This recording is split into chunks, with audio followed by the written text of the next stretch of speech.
The restaurant was called Oralia, and it sat on the main strip in Greenwich, Connecticut, tucked between a private wealth management firm and a boutique that sold very expensive handbags. It was the kind of place where senators ate lunch on weekdays and hedge fund managers brought their wives on anniversaries, where the lighting was always warm and golden and the servers were trained to move like shadows. Quiet, invisible, forgettable. Sharon Bellamy had been a shadow at Oralia for 11 months. She was 26 years old, black, 5'6", with box braids she kept pulled back in a neat low bun during her shifts and a smile she had trained herself to hold even when her feet were screaming and her back was on fire. She was good at her job. No, she was excellent at her job. 11 months and not a single complaint. Not one returned plate. Not one unhappy customer. She had memorized the wine list in her first week, learned to pronounce every French and Italian dish on the menu without hesitation by her second, and figured out how to read a table within 10 seconds of approaching it. This couple wants to be left alone. This man wants to be impressed. This woman wants to feel seen. Sharon saw everyone. That was her gift. She saw people, and she gave them exactly what they needed. And in return, they gave her 18 to 22% on their checks. And she went home to her tiny apartment in Stamford and did the math on her phone calculator and tried to make the numbers work for another month. It was a Wednesday afternoon. The lunch rush was winding down. Most of the dining room had cleared out, and the remaining tables were finishing dessert or lingering over coffee. Sharon was tired. She had closed the night before and opened this morning, which meant she had gotten maybe 4 hours of sleep in between, and her feet felt like they were wrapped in hot wire. But she kept moving because that's what she did. That's what she had always done. The private dining area near the back of the restaurant was separated from the main room by a frosted glass partition and a velvet curtain. It was reserved for guests who wanted privacy, which in Greenwich usually meant people who had enough money to buy privacy as a lifestyle. Sharon had served dozens of private dining parties in her 11 months. Tech founders, real estate moguls, a former cabinet member who tipped exactly 15% every single time. She treated them all the same way. Professional, warm, and gone before they remembered she existed. Today, the private dining area was occupied by 5 men. 4 Korean, 1 white. They had arrived 90 minutes ago in 2 black SUVs that pulled right up to the front entrance, which was something the valet usually didn't allow, but nobody said a word. The host had seated them personally. The manager had come out of his office to shake one of their hands. Sharon had noticed all of this from across the room, filed it away, and moved on with her shift. She had served them their appetizers. She had refilled their water. She had brought 2 bottles of a Japanese whiskey that cost $400 each. The men talked in a mix of Korean and English, and the one at the head of the arrangement, the one the manager had personally greeted, said very little. He mostly listened. Occasionally, he would say something short and quiet, and the other men would nod or adjust their posture or stop talking entirely. His name was Yangmin Park. Sharon didn't know that yet. She didn't know anything about him yet. What she saw was a man in his early 30s, Korean, tall, lean, with sharp cheekbones and dark eyes that seemed to absorb light rather than reflect it. He wore a dark suit that fit him like it had been sewn directly onto his body. His hair was black and pushed back off his forehead. He sat with a stillness that most people couldn't pull off. Not rigid, not tense, just still. Like he had decided exactly where every part of his body should be and placed it there with intention. He had looked at Sharon once when she brought the whiskey. A brief, flat glance. Nothing lingered. She was furniture to him. She was used to that. The lunch crowd thinned out even more. Sharon was clearing a plate from a two-top near the window when the manager told her to check on the private dining group. See if they need anything else, and be quick about it. Don't hover. Sharon pushed through the curtain into the private area. The energy at the grouping of tables had shifted since her last visit. The conversation was looser. One of the men, the loudest one, the one sitting to Yang Min's left, had been drinking more than the others. He was thick-necked and broad-shouldered with a wide face and a gold watch that he kept adjusting on his wrist. His name, though Sharon didn't know this yet either, was Young. He was Yang Min's associate. He had been with the organization for 6 years, and he had the kind of confidence that comes from standing close to power for a long time without ever having to earn it himself. Sharon approached the tables to clear the empty plates. She said what she always said. "Can I get anything else for you gentlemen?" Polite, neutral, invisible. De-Young looked at her, not at her face, at her body, slowly, obviously. Then he reached out and grabbed her arm right above the wrist and pulled her toward him, not gently. His grip was hard enough that she felt his fingers press into her skin. "Yeah," he said, loud enough for the surrounding area to hear. "You can get a little closer." He said something else after that. Something crude. Something about her body that doesn't need to be repeated here because it was the kind of thing that men like De-Young say to women they consider beneath them. The kind of thing designed not to seduce, but to humiliate, to remind a woman that in this room, with these men, she was nothing more than a thing to be commented on. The other men at the tables shifted. One of them looked down at his drink. Another cleared his throat. The white associate stared at his phone. Nobody said a word. Sharon pulled her arm free. Her heart was hammering. Her face was hot. 11 months of perfect service, 11 months of swallowed frustrations and forced smiles and yes, sir, and of course, and right away. And this man had just grabbed her like she was something he found on the sidewalk. She looked at Yang Min. He was already looking at her. His dark eyes were fixed on her face, and his expression was completely, absolutely unreadable. He had seen everything. He had heard everything, and he was doing nothing. He lifted his glass of water, brought it to his lips, and drank. That silence, that deliberate, chosen silence, it hit Sharon harder than De-Young's grip, because De-Young was a dog, she could see that. He was loud and grabby and pathetic, and in any other context, she would have handled him with a sharp word and a turned back. But Yang Min was the man in charge. Every person at those tables deferred to him. Every movement in this room orbited around his gravity. If he had said one word, just one, De-Young would have released her immediately. She knew that. Everyone in this room knew that. And he chose not to.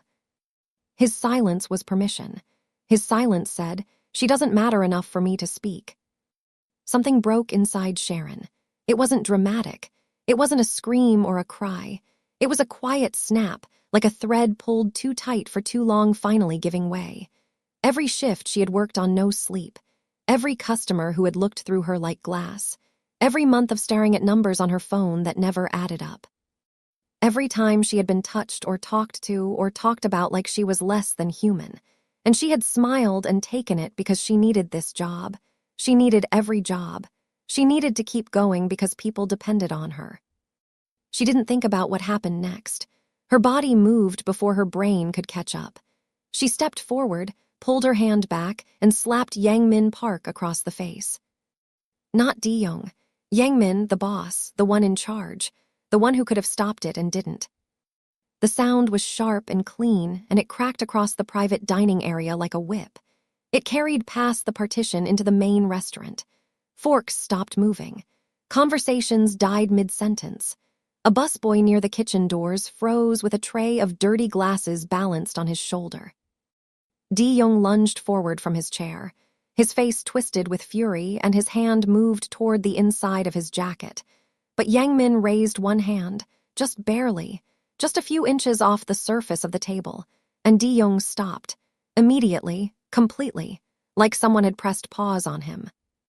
Yang Min's face was turned to the side from the force of the slap. A red mark was blooming on his left cheek. Slowly, very slowly, he turned his head back toward Sharon. She was standing there with her hand still raised. Her chest heaving, her eyes wide. She was terrified. She could feel the terror flooding in now, right behind the anger, filling up the spaces the adrenaline was leaving behind. But she didn't step back. She didn't apologize. She held his gaze and she did not move. Yang Min looked at her. And this is the part that nobody in that restaurant could explain afterward. He didn't yell. He didn't threaten. He didn't signal his men. He didn't even speak. He set his glass down on the table. He adjusted the cuff of his suit jacket. He stood, buttoned his jacket with one hand, and walked out of the private dining area, past the partition, through the main restaurant, and out the front door. He didn't look back. His men scrambled to follow, confused and tense and throwing sharp looks at Sharon as they passed. De-Young was the last to leave. He stopped next to Sharon, leaned close, and whispered, "You're dead." Then he followed the others out. Sharon stood alone in the private dining area. Her hand was shaking. Her wrist still hurt from where De-young had grabbed her. The restaurant was dead silent for maybe 5 seconds, and then the noise slowly returned, whispered and cautious, like everyone was trying to pretend they hadn't just witnessed what they'd witnessed. The manager appeared behind her. His face was white. "Do you have any idea what you just did? Do you have any idea who that man is?" Sharon didn't answer because she didn't know. 2 hours later, she was fired. The manager handed her a final check, $387.12, and didn't look her in the eye. She cleaned out her locker, which contained a spare pair of shoes and a granola bar, and walked out the back door into the parking lot. She sat in her car for 20 minutes before she could drive. Her hands wouldn't stop shaking. She had no idea that at that exact moment, in the back seat of a black SUV heading south on I-95 toward Manhattan, Yangmin Park was sitting in perfect silence while his men argued about what had just happened. Kai-T, his second-in-command, was on the phone making calls. De-young was ranting about disrespect and consequences. The other associates were tense and quiet. Yangmin heard none of it. He was pressing 2 fingers to his left cheek where the heat of her palm still lingered.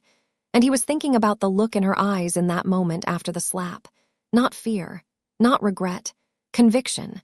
She had looked at him like he had failed a test he didn't know he was taking. No one had ever looked at him like that, not once in his entire life. Every person in Yangmin's world either feared him, needed him, or was trying to figure out how to use him. But this woman, this waitress who he didn't even know, she had looked at him with something that was rarer and more dangerous than any of those things. Disappointment. Like she had expected him to be better. Like she had looked at him and seen someone who should have done the right thing, and the fact that he didn't was worse than anything De-young had done. That look was going to haunt him. He didn't know it yet, but it was going to change everything.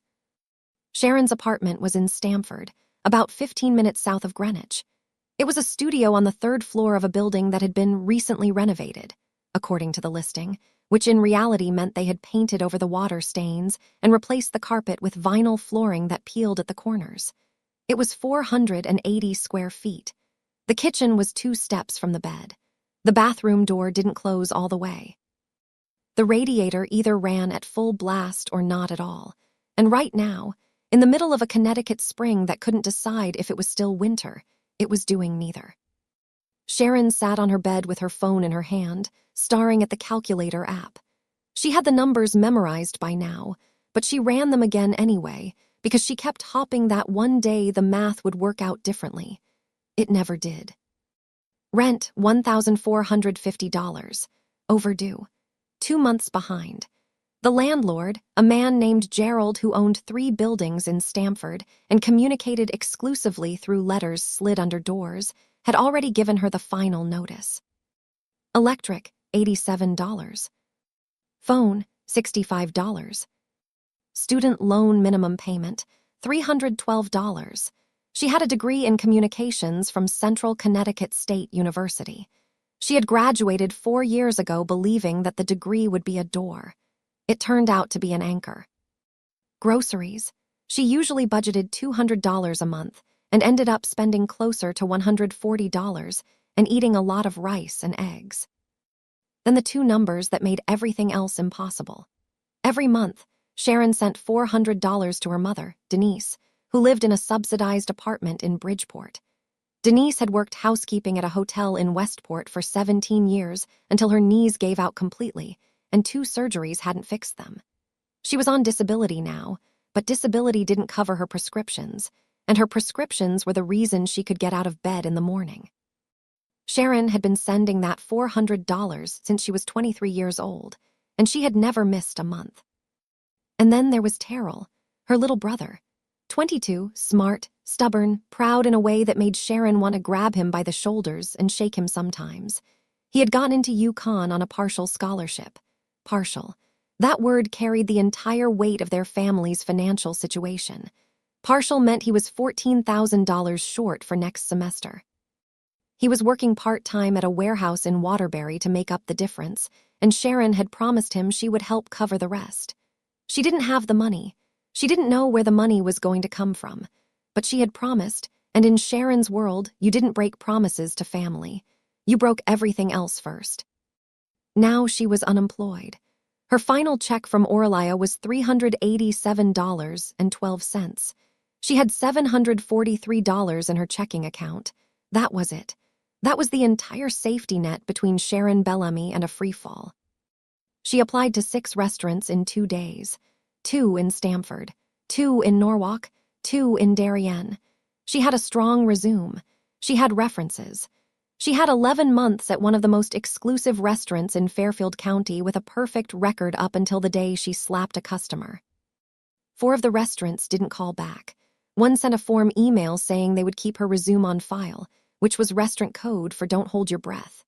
The last one, a French bistro in Darien, actually called her in for a meeting. The manager seemed interested right up until the moment he leaned back in his chair and said, almost casually, like he was asking about the weather, "You're not the girl who hit that guy at Oralia, are you?" Sharon felt the floor drop out from under her. She tried to explain. She started to talk about what De-Jong had done, about the grabbing, about the comment. The manager held up his hand and said he was sure there were 2 sides to the story, but unfortunately they weren't in a position to take on that kind of risk right now. He wished her the best of luck. He didn't shake her hand on the way out. Word had gotten around. The restaurant industry in Fairfield County was a small world, and gossip moved through it like wildfire through dry brush. The waitress who hit a guest. The waitress who assaulted a VIP customer. That's how the story was being told, without context, without the part where De-Jong grabbed her, without the crude comment, without the part where the most powerful man at that table sat there and did nothing. Just the waitress who hit a guest. That was all anyone needed to hear. Sharon was being blacklisted, and she didn't even fully understand why, because she still didn't know who Yang Min Park actually was. That changed on a Thursday night. Jolene came over. Jolene Carter was Sharon's best friend. They had grown up 3 blocks apart in Bridgeport, survived the same public schools, and somewhere along the way had become the kind of friends who didn't need to knock before walking into each other's apartments. Jolene was a nail tech at a salon in Stamford. She was loud, honest, funny, and had absolutely zero patience for nonsense, which is why she and Sharon had been inseparable since the 8th grade. Jolene sat on Sharon's bed, eating Thai takeout from a container, and said, "Girl, look him up." "Look who up?" "The man you slapped, the guy from the restaurant." Sharon hadn't wanted to. Part of her didn't want to know. But Jolene pulled out her phone, typed for 30 seconds, and turned the screen around. The first result was a Forbes profile from 2 years ago. Park Yang-min, CEO of Park Holdings International. Luxury imports, commercial real estate, hospitality ventures. Estimated net worth. Unclear, but the article mentioned properties in Manhattan, Los Angeles, and Seoul, and a family empire that had been growing for 3 decades. The second result was a Reddit thread, then a blog post, then another. Then a pattern started emerging. The Park family, the Park syndicate, connections to underground gambling networks across the eastern seaboard, allegations of money laundering that had never resulted in charges, links to organized crime in South Korea and growing operations in the United States. Yang Min Park wasn't just wealthy. He was powerful in ways that didn't show up on tax returns. Sharon set the phone down. Her Thai food was getting cold. Her stomach had turned to ice. "I slapped him," she said quietly. Jolene looked at her. "Yeah, you did." "I slapped a crime boss, in front of his people, in a public restaurant." "Yep." Sharon stared at the ceiling. "I'm going to die." Jolene took another bite of pad Thai. "You might, but at least it was a good slap." Sharon didn't laugh. She wanted to, but the fear was too thick. She had made herself a target, and she hadn't even known what the target was painted on. What Sharon didn't know, what she had no way of knowing, was what was happening 28 miles south, in a glass and steel penthouse in Manhattan, overlooking the Hudson River.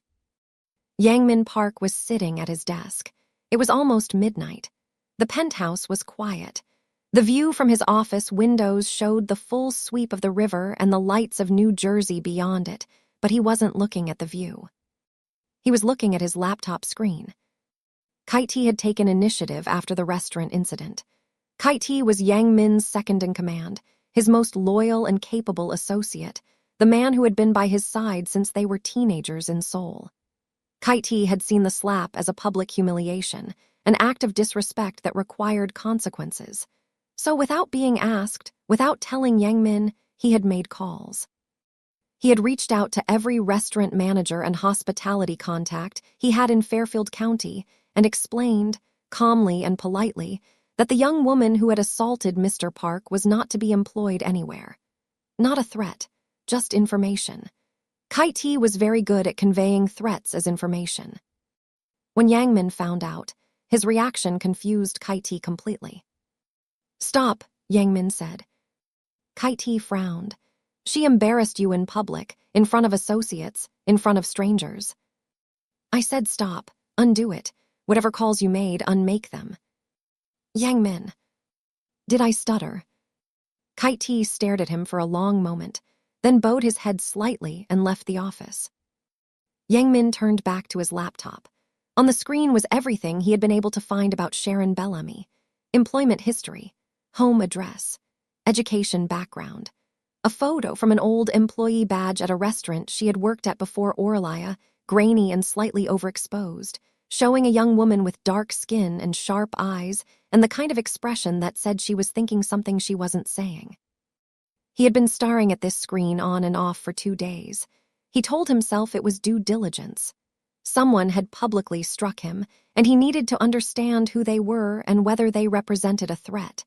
That was the logical explanation. That was the version he would give if anyone asked. But nobody asked, because nobody would dare. And alone in his office, in the honest dark of midnight, Yang Min could admit to himself that logic had nothing to do with it. He kept coming back to the moment right after the slap, not the slap itself, the moment after. The way she had stood there, shaking, terrified, and had not stepped back. The way she had looked at him not with fear but with something far more unsettling. She had looked at him like he was supposed to be better, like his silence in the face of what Di-young did was a choice, and she was judging him for it. She was right to judge him. That was the part that wouldn't leave him alone. She was completely, entirely right. Di-young had been out of line, and Yang Min had sat there and let it happen because intervening on behalf of a waitress would have been a display of softness in front of his associates.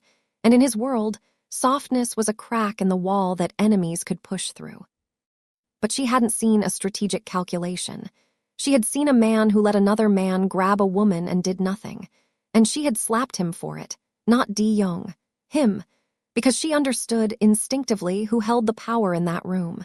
She understood hierarchy. She understood accountability. She understood him, at least that one piece of him, and that was more than most people ever managed. Yang Min closed the laptop, then he opened it again. He closed it. He opened it. He left it open and leaned back in his chair and pressed 2 fingers to his left cheek, where the faintest shadow of warmth still seemed to linger, though he knew that was impossible. This was a problem. 1 week after the slap, Sharon was sitting on her apartment floor doing math. Not on the calculator app this time. On paper. She had a yellow legal pad and a pen, and she was writing the numbers out longhand because somehow seeing them on paper made them feel more real, more solvable, even though they absolutely were not. She owed $2,900 in back rent. If she didn't pay by the end of the month, Gerald would start eviction proceedings.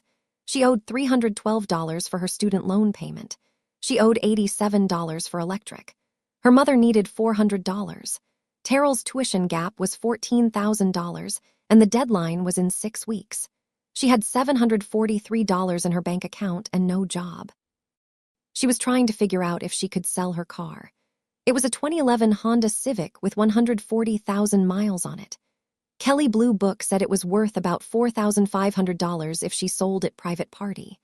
That would cover the back rent and buy her another month or 2, but then she wouldn't have a car, and without a car in Stamford, Connecticut, she couldn't get to a job even if she found one. Her phone rang. Unknown number. She almost didn't answer. Unknown numbers in Sharon's life usually meant debt collectors or spam, and she didn't have the emotional bandwidth for either. She answered anyway because she was desperate, and desperate people answer the phone. The voice on the other end was a woman's, professional, composed, precise. "Good morning. Am I speaking with Sharon Bellamy?" "Who is this?" "My name is Murray Yoon. I am the executive assistant to Mr. Yangmin Park. Mr. Park would like to offer you a meeting to discuss a professional opportunity. Would you be available tomorrow afternoon?" Sharon's blood went cold, then hot, then cold again. Her first instinct was to hang up. Her second instinct was to throw the phone across the room. Her third instinct, buried under the first two, quiet and insistent, whispered, "Listen." Jolene was sitting on the couch. She had been painting her own nails and pretending not to eavesdrop, but she had clearly heard everything because she was already mouthing, "Say yes," with wide eyes and aggressive hand gestures. Sharon said she would think about it. Murray Yoon gave her a time and an address and said she looked forward to hearing from her. The call ended. Jolene was across the room in 3 seconds. "You're going." "I am not going to a meeting with a crime boss." "You are absolutely going to a meeting with a crime boss. What's he going to do, Sharon? You already slapped the man. The worst part is over." "The worst part is not over. The worst part might be where I disappear and nobody ever finds my body." "Girl, if he wanted you gone, you'd already be gone.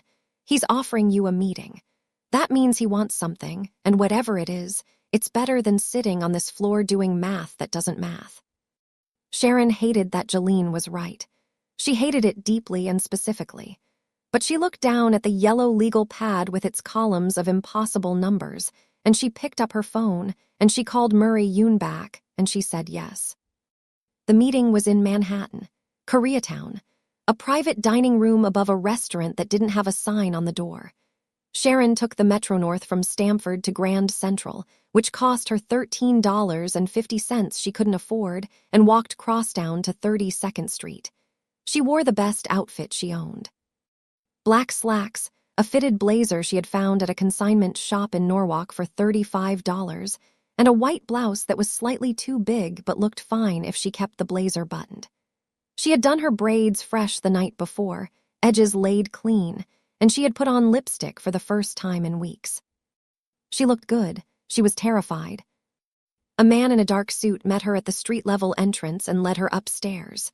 The private dining room was small, warm, and elegant. Low lighting, wooden walls, a single table set for two. Yang Min was already seated.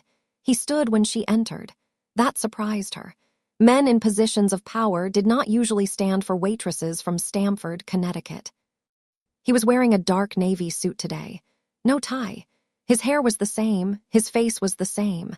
Calm, still unreadable. But there was something different in his eyes when he looked at her. Something she couldn't name, like he was studying her, like he was trying to solve something. "Please sit," he said. She sat. A server brought tea. Sharon didn't touch hers. She sat with her hands in her lap, her back straight, and waited. Yang Min was direct. He didn't do small talk. He told her plainly that he was not angry about what had happened at Orlaya. He told her that De-young had been dealt with, and he didn't elaborate on what that meant, and Sharon didn't ask. Then he leaned forward slightly and said something she didn't expect.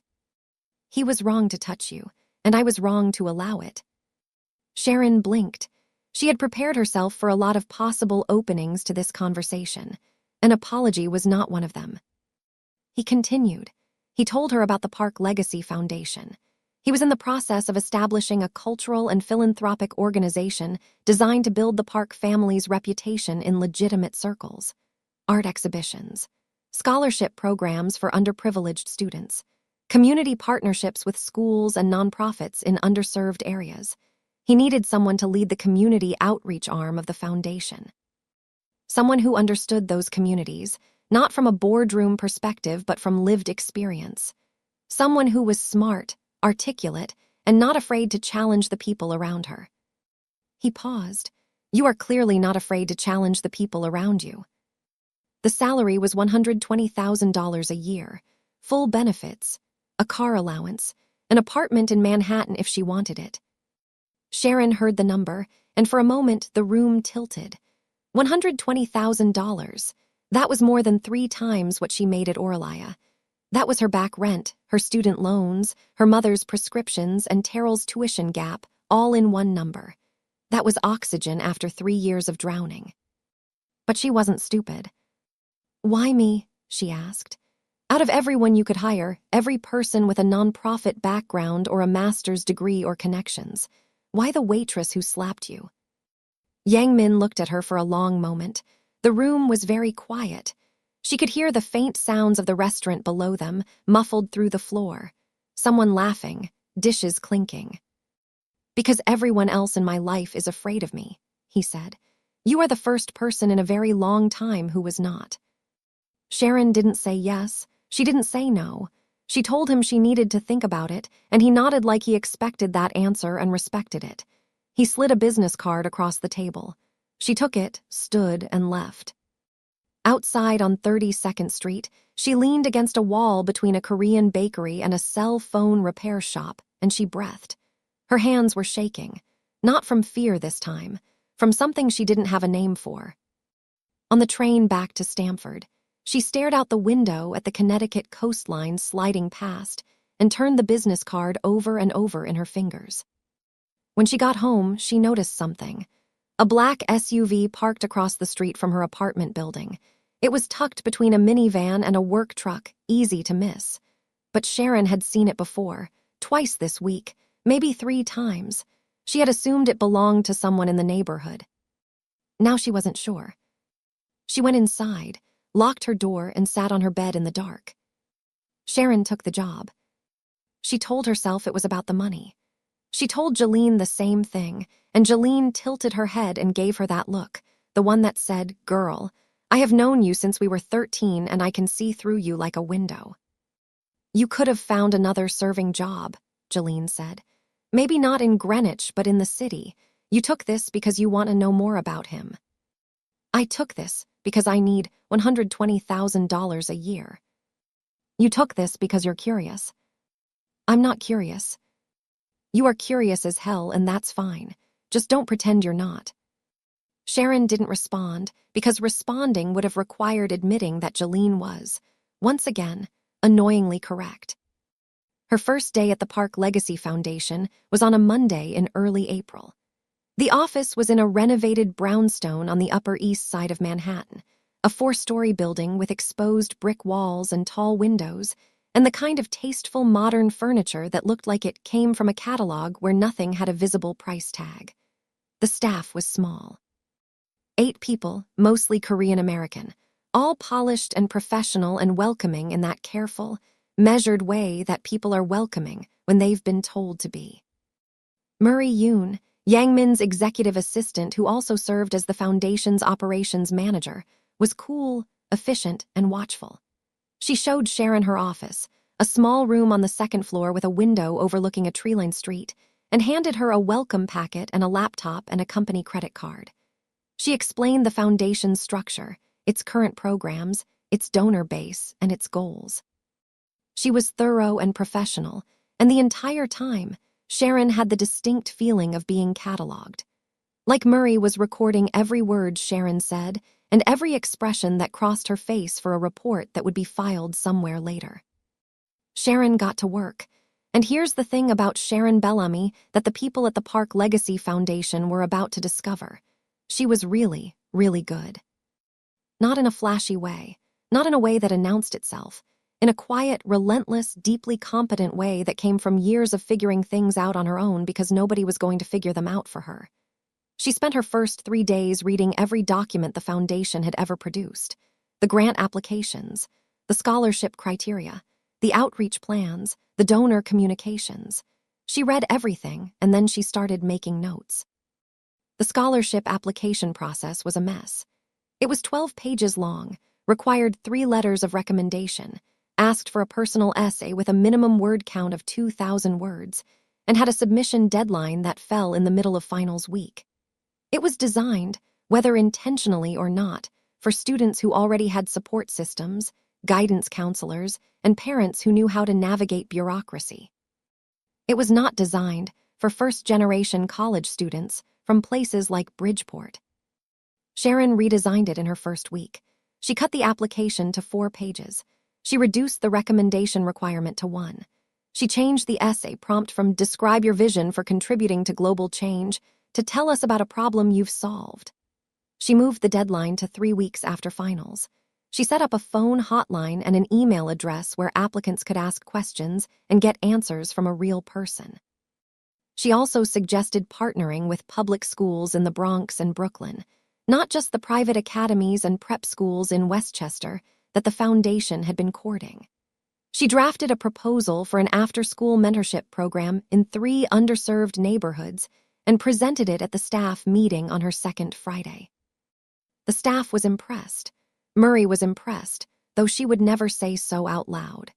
And Yang Min, who came to the foundation office once or twice a week and sat in on occasional meetings, watched Sharon present her proposal with an expression that, if you knew how to read it, which almost nobody did, contained something very close to admiration. Their interactions were brief and professional. He would stop by her office, ask about a program, listen to her answer, nod, and leave. Sometimes the conversations went longer than they needed to. He would ask her about the schools she was visiting, and she would tell him, and he would ask follow-up questions that showed he had actually been listening, which was not something Sharon was accustomed to from people in positions of authority. She challenged him sometimes. She disagreed with his approach to donor relations, told him that hosting $500 a plate dinners in Manhattan penthouse venues was not the way to build trust with communities that distrusted wealth. He listened. He didn't always agree, but he listened. There was something building between them, and they both felt it, and neither of them named it. Meanwhile, Sharon started noticing things she wasn't supposed to notice. It started small. A financial report that listed a donation from a company she'd never heard of. She Googled the company and found a 1-page website with no employees listed and a P.O. box address in Delaware. Then another donation from a different company, this one registered in Nevada, also with no real online presence. Then a gala donor list that included 3 names she recognized from the Reddit threads she had read about the park syndicate. Men connected to gambling operations. Men connected to money laundering investigations that had gone nowhere. The foundation was real. Sharon believed that. The programs were real, the scholarships were real, the community impact was real. But the money underneath it was not clean. The foundation was built on top of something, and that something was the reason Yang Min Park could afford to be generous. She didn't confront him about it. Not yet. She wasn't ready, and she didn't know what she would say if she did. But she copied a handful of the suspicious files onto a flash drive and tucked it into the inside pocket of her purse. She didn't know what she was going to do with it. She just knew she wanted to have it. And then there was De-young. Yang Min had said De-young was dealt with, and what that meant, Sharon eventually learned, was that De-young had been demoted. Stripped of his position in Yang Min's inner circle, reassigned to lower-level operations. It was a humiliation, and De-young wore that humiliation on his face every time he showed up at the brownstone. He came to the office occasionally. Business reasons, meetings with Kite, logistics that required his presence. He never spoke to Sharon directly, but he watched her. He watched her cross the hallway. He watched her walk into Yang Min's office. He watched her leave at the end of the day, and the look on his face was something Sharon had seen before, on the faces of men who had been embarrassed and decided that the person who embarrassed them should pay for it. She told herself she could handle it. She had dealt with worse. But the way De-young looked at her made the hair on the back of her neck stand up every single time. One evening, late, Sharon was working alone at the office. Everyone else had left. She was finishing a grant proposal, and the brownstone was quiet except for the hum of the building's heating system and the distant sound of traffic on the street below. Yang Min walked in. She heard the front door, then his footsteps on the stairs, and then he was standing in the doorway of her office. He looked tired, more than tired. He looked like he had come from somewhere difficult, somewhere that had taken something out of him. The line of his jaw was tight, and he moved slightly differently than usual, like he was holding tension in his shoulders that he couldn't release. He didn't explain where he'd been. He sat in the chair across from her desk and asked about her brother. It caught her off guard, not the question itself, but the way he asked it. Not like he was gathering intelligence, not like he was checking a box, like he actually wanted to know. So she told him. She told him about Terrell, about growing up in Bridgeport, where the sound of ambulance sirens was so constant that you stopped hearing it after a while. About her mother's knees, the surgeries, the disability checks that didn't cover what they were supposed to cover. About the $400 she sent home every month and the calculator app she opened every night before bed, running the same numbers, hoping they would come out different, knowing they wouldn't. Yang Min listened. He didn't interrupt. He didn't offer solutions or money or pity. He just listened, and when she finished, the room was quiet for a moment, and then he said, "I know what it feels like to carry a family on your back. The weight doesn't go away. You just get stronger." It was the most human thing he had ever said to her. She felt the professional wall she had built between them shift. Not collapse, just shift. A crack formed, barely visible, and something warm came through it. She looked at him across the desk. This man who controlled an empire and had people who would do anything he asked without question, sitting in a chair in a quiet office at 9 p.m. on a Tuesday, telling her he understood what it meant to carry weight. She believed him. That scared her more than Di-young ever could. 3 weeks in, and the tension was building on every front. Sharon could feel it in the office, in the way Murray's watchfulness had shifted from suspicion to something that looked like grudging respect. She could feel it in the Foundation's work, which was expanding faster than anyone had expected because Sharon's outreach was actually working. Schools were responding. Community organizations were signing on. Applications for the redesigned scholarship program were coming in at 3 times the rate of the previous year. And she could feel it between herself and Yang Min, though she tried very hard not to. They weren't dating. They weren't flirting, not in any way that could be identified and called out. But something was happening in the spaces between their professional interactions. In the way he found reasons to be at the brownstone on the days she was there. In the way she caught herself thinking about him on the Metro North ride home, replaying things he'd said, analyzing the way he'd looked at her when he said them. In the way their conversations kept going longer than they needed to, drifting from Foundation business into something more personal, more honest, more dangerous. Then came Beverly Hills. The Foundation was expanding to the West Coast. Yang Min had been laying groundwork for months, connecting with donors and cultural institutions in California, and now it was time for the first major event, a private cocktail evening at a contemporary art gallery in Beverly Hills. High-profile guests, major donors, media presence. Yang Min wanted Sharon there to represent the outreach program, to speak about the scholarship initiative, to be the human face of the Foundation's mission. It was her first time flying private. The jet was sleek and quiet, nothing like the cramped commercial flights Sharon had taken the handful of times she'd flown in her life. She sat across from Yang Min in a leather seat that probably cost more than her car and pretended to review a briefing document on her tablet while every cell in her body was aware of his presence 3 feet away.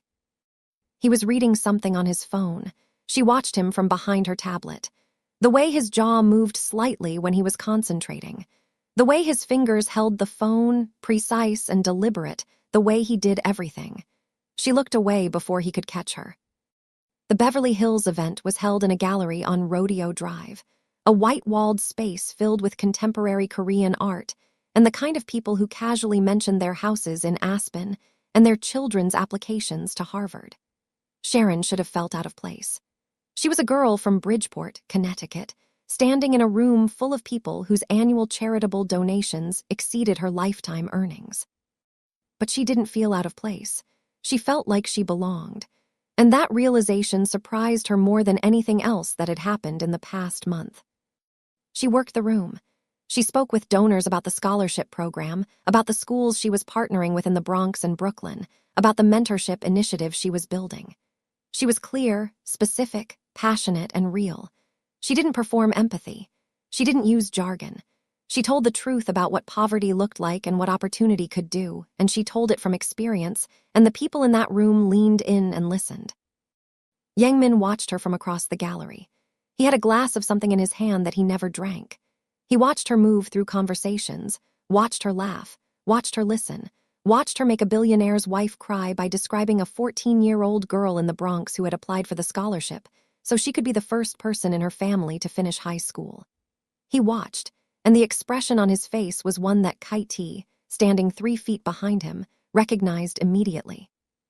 Kai-T had seen Yang Min negotiate with dangerous men without blinking. He had seen him face down threats and betrayals and federal investigations with the same steady, unshakable calm.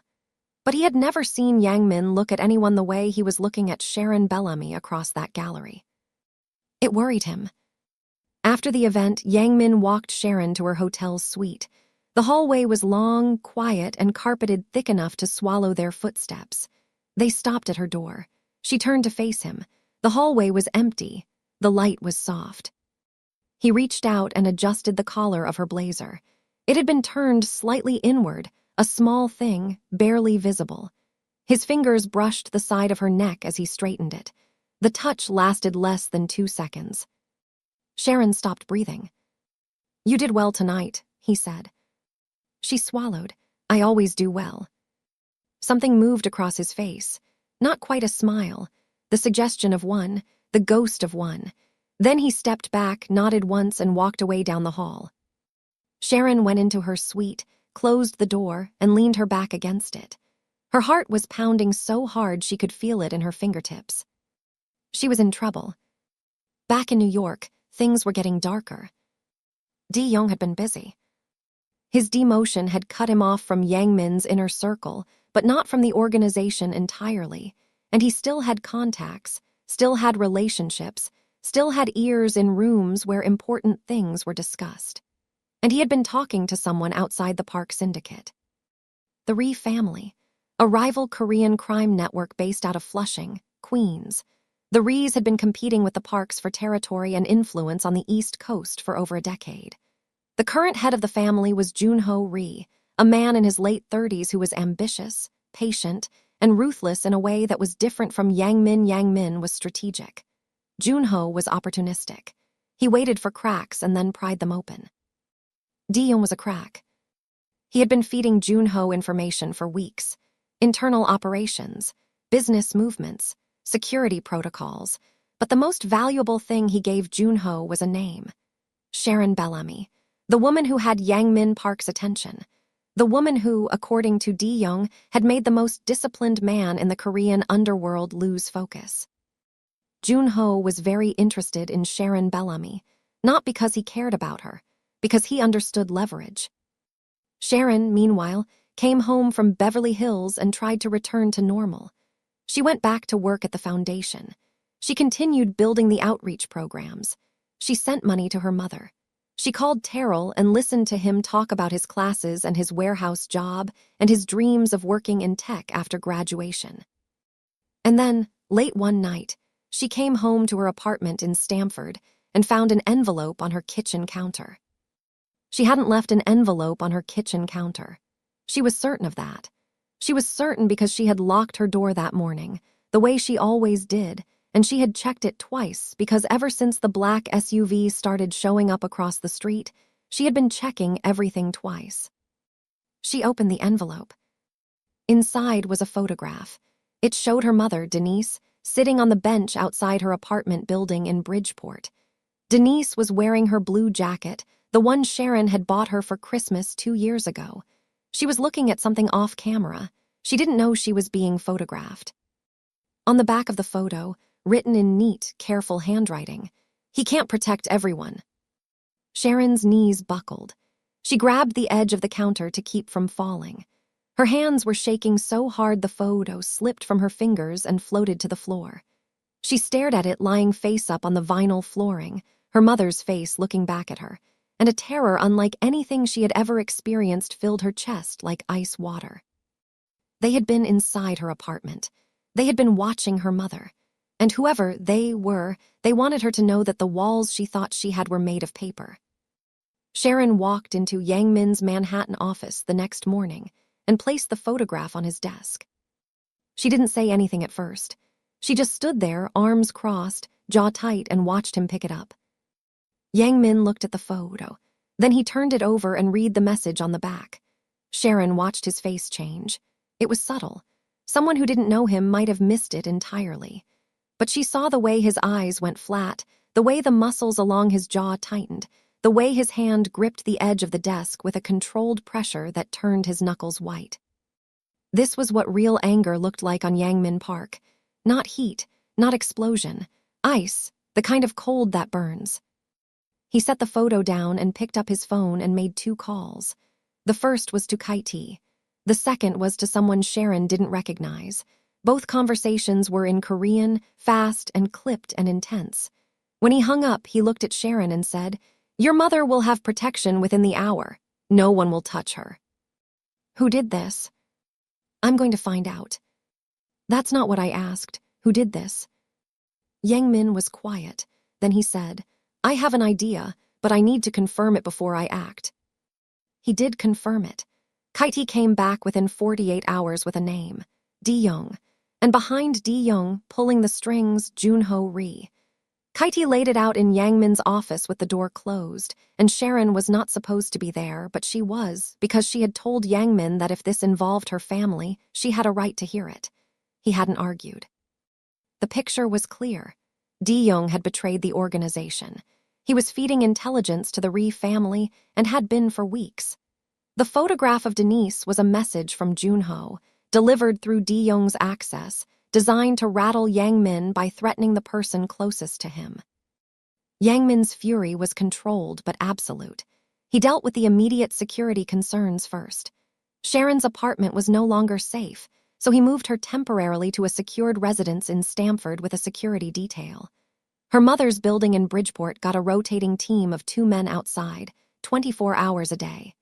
Terrell's movements were tracked discreetly to make sure no one had approached him. Then Sharon did something Yangmin hadn't expected. She confronted him, not about the threat, about everything. "I've seen the files," she said. They were in his Manhattan office, late evening, the city glittering through the windows. She stood across from his desk, and she didn't sit down, because sitting down would have felt like surrendering some invisible ground she needed to hold. "What files?" he asked, though the slight shift in his posture told her he already knew. "The donor records, the shell companies, the payments to officials and judges and zoning boards. I know the foundation is connected to your organization. I know the money isn't clean. I need to understand what I'm standing in the middle of, or I walk out that door right now and I don't come back." The room was very quiet. Yangmin looked at her for a long time, and in that silence, something passed between them. A recognition. She wasn't bluffing. He knew she wasn't bluffing. And he knew that if he lied to her now, he would lose her, and losing her had become something he was not willing to do. So he told her the truth, not all of it. He was careful about what he shared and what he didn't, but he told her enough. He told her about his father, Park Sung-ho, who came to America in the late 1980s with almost nothing, and built an empire through a combination of legitimate business and underground operations. He told her about growing up split between 2 worlds, the polished public face that attended galas and charity events, and the private machinery that actually generated the family's wealth. He told her he had been working, genuinely, to transition the organization toward legitimacy, but that an operation this size didn't change direction overnight. The foundation was real. The programs were real. His intention to make the park name mean something other than fear was real. But the money that funded it came from places that didn't bear close inspection, and he wasn't going to insult her by pretending otherwise. Sharon listened. She didn't interrupt. When he finished, she asked the question that was sitting in the center of her chest like a stone. "Do you hurt people?" He didn't flinch. "I have. I'm not going to lie to you about that." "Would you hurt me?" Something cracked in his expression, something raw and real and painful. He looked at her like she had reached inside his chest and grabbed something vital. "I would rather destroy everything I've built," he said. The room was so quiet Sharon could hear her own heartbeat. This was the moment the careful professional distance between them collapsed. Not with a kiss, not with a dramatic declaration, with honesty, with the most dangerous thing either of them had offered the other since the day she slapped him in a restaurant in Greenwich. Trust. She didn't leave. She stayed. and something between them shifted into new territory, uncharted and terrifying and impossible to walk back from. While this was happening, Junho Ri was making moves. He used Young's intelligence to poach two of Yang Min's key business partners, redirecting a supply chain worth millions. He was also laying groundwork for a bigger play, something that would hit Yang Min at his most vulnerable point. And now that Junho knew about Sharon, he had identified that vulnerable point exactly. But there was another piece, one that Sharon discovered almost by accident. Terrell called her, excited. He had received a job offer, a paid internship at a real estate development firm in San Jose, California. The pay was great, the company looked impressive, and the opportunity was exactly the kind of thing that could launch his career after graduation. Sharon was happy for him, genuinely, unconditionally happy, until she looked up the firm. It took 3 searches, 2 corporate registry checks, and a late night of digging through public records. But she found it.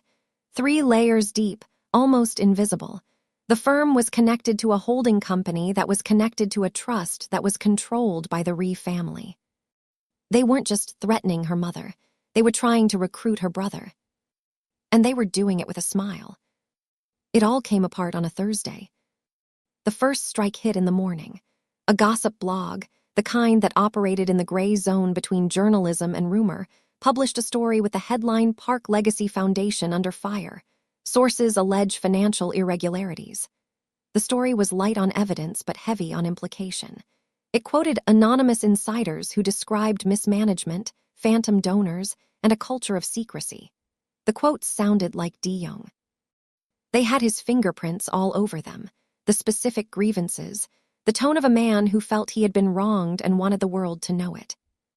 Within 24 hours, 2 major donors pulled their commitments. A third requested a full audit before releasing their next round of funding. The foundation's board, a group of business leaders and philanthropists that Yang Min had carefully cultivated, called an emergency meeting. The scholarship program Sharon had built, the one that had already changed the trajectories of dozens of students, was in danger of losing its funding before the first checks were even mailed. Sharon was furious, not for herself, for the students, for the 14-year-old girl in the Bronx who had written in her application about wanting to be the first person in her family to graduate high school, for every applicant who had trusted this foundation with their story and their hope. Those were real people, and they were about to become collateral damage in a war between men they had never heard of. The second strike came that night. Sharon was staying at the secured residence in Stamford, but she had gone back to her old apartment to pick up clothes and personal items. When she arrived, the door was unlocked. Not broken, unlocked, like someone had a key. The apartment was mostly the same, but things were missing. Her laptop, the flash drive from her purse, and a framed photo of her mother and Terrell that had sat on her nightstand for 2 years. They hadn't taken anything valuable. They had taken things that mattered. It was a message, like the photograph of Denise, designed to crawl under her skin and nest there. Sharon called Yang Min. Her voice was steady, but her hands were not. The third strike was the biggest. Junho Ri reached out to Yang Min through intermediaries and requested a meeting. A peace negotiation, he called it. A chance to discuss territories, boundaries, and coexistence. He proposed a neutral location, a private club in Palo Alto, California. Yang Min knew it was likely a trap, or at least a power play designed to make him look weak if he refused. In his world, declining a negotiation was a signal. It told everyone watching that you were either afraid or not in control. Yang Min was neither, and he couldn't afford to let anyone think otherwise. He told Sharon he was leaving for California. They were in his Manhattan office, and the late afternoon light was coming through the windows, and for a moment, the space between them felt fragile in a way it never had before, like something might break. "Be careful," she said. It was the first time she had said anything like that to him. It landed between them with a weight that neither of them acknowledged out loud. He looked at her. "I'll be back." "That's not what I asked." He nodded. "I'll be careful." He left Kaiti behind. Kaiti's job was to protect Sharon. That's all. That's the only thing. Yang Min was clear about this in a way that he was rarely clear about anything. Whatever happens, Sharon is safe. Kite understood. The Palo Alto meeting was what Yang Min expected it to be, not a negotiation, a performance. Junho Ri sat across from him in a private room at the club, flanked by two of his senior people, and laid out his terms with the casual confidence of a man who believed he was holding all the cards. He wanted Yang Min's West Coast expansion. He wanted the real estate holdings in Scottsdale and San Jose. He wanted a percentage of the East Coast revenue. In exchange, he would stop interfering with Yang Min's personal interests. The way he said personal interests, singular, pointed, looking Yang Min directly in the eye. Yang Min didn't react. He declined, quietly, absolutely, without raising his voice or changing his expression. He simply said no, stood up, and buttoned his jacket. Junho smiled. It was the kind of smile that didn't reach his eyes. Then I hope she's worth what comes next. Yang Min walked out. In the car, alone in the back seat, he called Kite. The phone rang once, twice, 3 times, 4 times, voicemail. He called again, voicemail. A 3rd time, voicemail. Cold settled into Yang Min's chest. Not fear, something deeper. Back in New York, while Yang Min was 3,000 miles away, Di-young had made his move. He showed up at the foundation office after hours. Sharon was working late. Kite was there, stationed in the front room, watching the security monitors. Di-young didn't come alone. He brought 3 men. They weren't Park Syndicate. They were soldiers, professionals, armed and calm and operating under specific instructions from Junho. Kite fought. He was strong and well-trained and completely fearless, but he was outnumbered 4-1. And by the time Sharon heard the commotion from her office and ran to the hallway, Kite was on the floor, bleeding from a cut above his eye, breathing hard. Di-young grabbed Sharon. She fought. She kicked and twisted and dug her nails into his forearm hard enough to draw blood. But one of the soldiers grabbed her other arm, and together they dragged her down the stairs and out the back door of the brownstone to a waiting van. Di-young took her phone. He looked at her in the back of the van and said, "Your leverage. Your boyfriend made the wrong call, and now he's going to learn what that costs." Sharon was terrified. Her heart was hammering so hard it felt like it was trying to escape her chest. But even in the back of that van, with zip ties on her wrists and Di-young's ugly face 6 inches from hers, her mind was working. She wasn't screaming. She wasn't begging. She was counting. Left turn, straight for about 10 minutes. Right turn, another right. Highway sounds, then exit, slower streets. Industrial noise, the smell of diesel and old concrete. She memorized every detail, because that's what survivors do. Kite, bleeding on the floor of the brownstone, dragged himself to the front desk. His phone was cracked, but it still worked. He called Yang Min. Yang Min answered on the first ring. Kite told him what happened, 3 words. They took Sharon.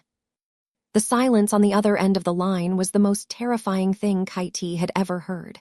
Not because Yang Min screamed, not because he cursed or threatened or broke something, because the silence was absolute, total.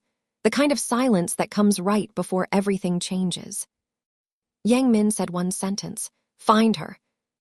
And every resource, every contact, every favor, every piece of infrastructure that Yang Min Park had built over a decade of power activated at once. Sharon was being held in a warehouse in an industrial corridor outside Newark, New Jersey.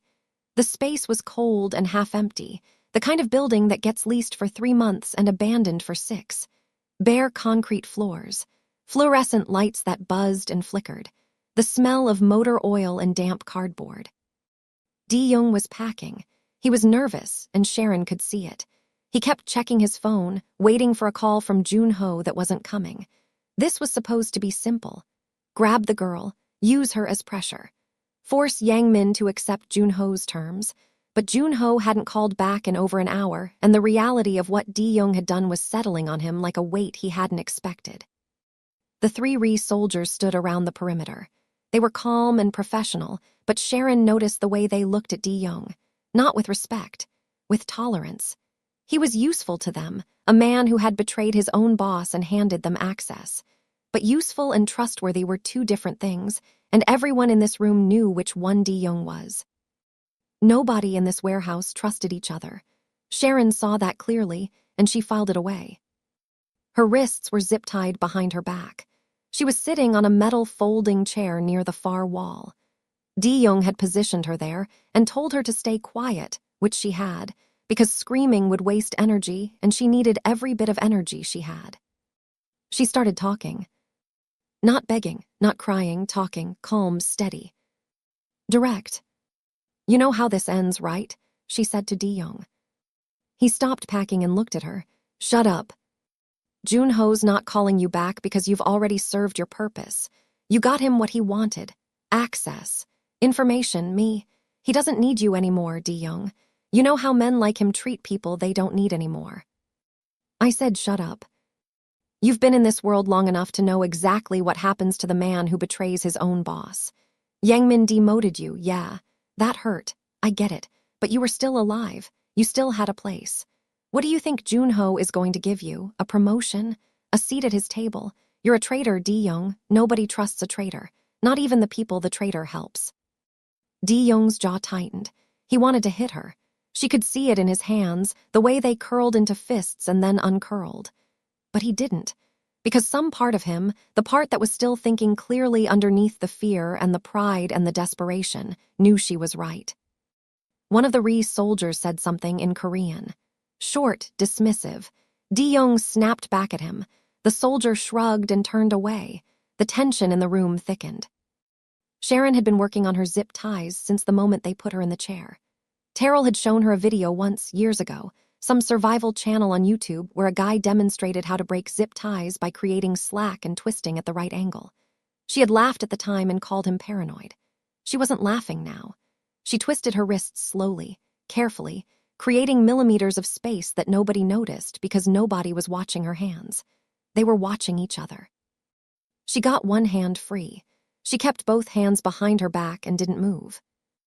Yangmin's operation was closing in. Kite, despite his injuries, had managed to pull cell tower data from his own phone that recorded the direction of the van when it left the brownstone. Yangmin's people cross-referenced that with traffic cameras and surveillance footage from 3 different sources. A contact inside the Ree organization, someone Kite had been cultivating for months as an insurance policy, confirmed a warehouse location in Newark. Yangmin landed in New Jersey on a private flight from California. He didn't go home. He didn't change clothes. He went straight to the staging point where his team was assembled. 6 men, armed, ready. Yangmin looked at them and gave instructions that were specific and calm and left no room for interpretation. No one was to be permanently harmed unless absolutely necessary. He wanted Sharon out alive and uninjured. Everything else was secondary. They moved on the warehouse just after midnight. The first thing that happened was the lights went out. Yangmin's team cut the external power line. The warehouse plunged into darkness. The fluorescent buzz died. The Ree soldiers reached for their weapons. De-young cursed and stumbled backward. Sharon moved. She grabbed the fire extinguisher mounted on the wall 2 feet to her left. She had clocked it hours ago, the moment they brought her in, the way she clocked everything, because Sharon Bellamy had spent her whole life paying attention to details that other people ignored.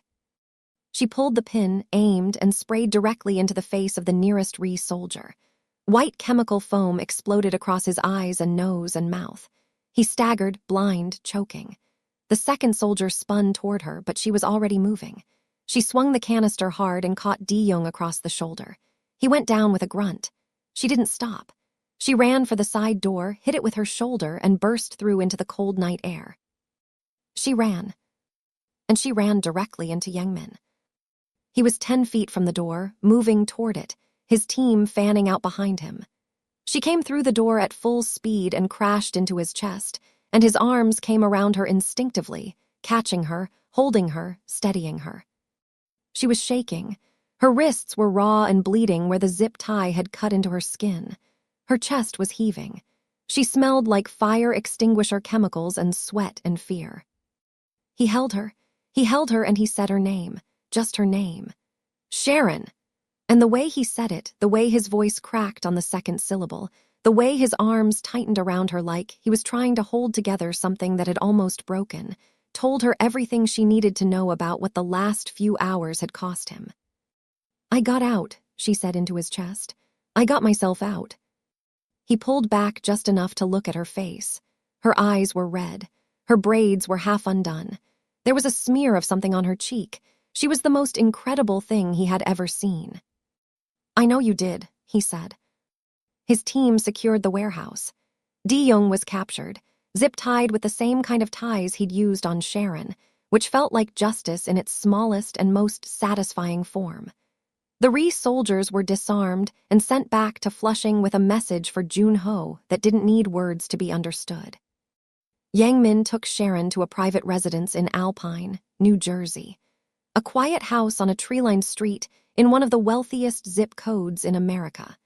A doctor came and treated her wrists and checked her over and gave her something mild to help her sleep. Before she slept, she looked at Yang Min. He was sitting in a chair next to the bed, and he hadn't moved since they arrived, and she could see in his face that he was not going to move until he was certain she was safe. "I don't need you to save me," she said, "but I want you beside me. There's a difference." He looked at her. "I know the difference. That's why I'm here." She closed her eyes. His hand found hers on the blanket. She let him hold it. She slept. 6 months later, Jun-ho Ree's empire was gone.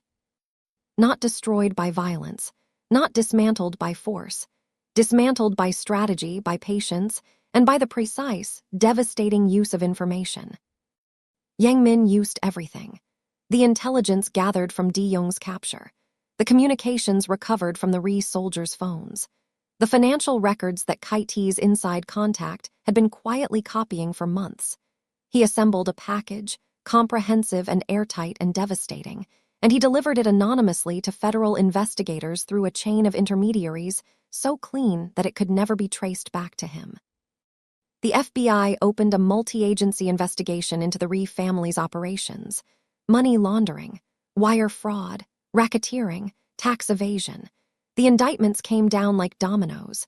Jun-ho Ree was arrested at his home in Great Neck, Long Island on a Tuesday morning. His assets were frozen, his associates scattered. His organization, which had taken 20 years to build, collapsed in less than 3 months. De-Jong was turned over to authorities separately, through a different channel. He was charged as a cooperating witness, which meant he avoided prison but lost everything else. His name, his reputation, his place in any organization. He became a ghost. The last anyone heard, he was living under a different name in a different state, working a job that required no one to know who he used to be. Yang Min didn't pull the trigger on any of it. He let the system do the work.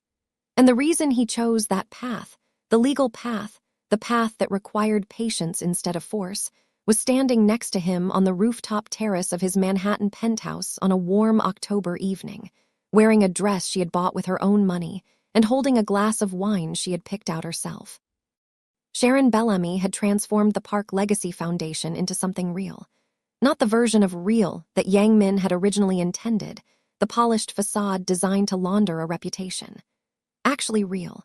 Under her leadership, the foundation had funded 47 full-ride scholarships for first-generation college students across New York, Connecticut, and New Jersey. The outreach programs she designed were operating in 12 public schools. 3 major nonprofit organizations had signed partnership agreements. A profile in the New York Times had called her the most compelling voice in corporate philanthropy under 30. The foundation was no longer a front. It was the future.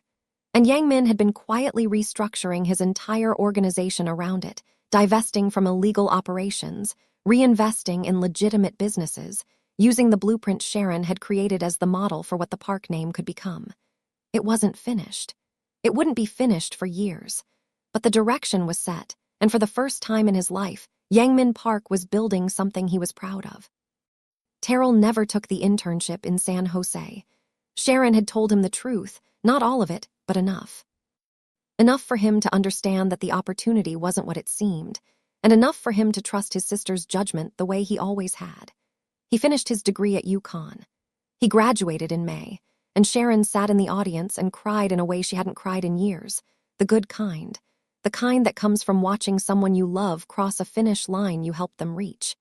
He had a legitimate internship lined up at a tech company in Stamford for the summer, and he was going to be fine. He was going to be more than fine.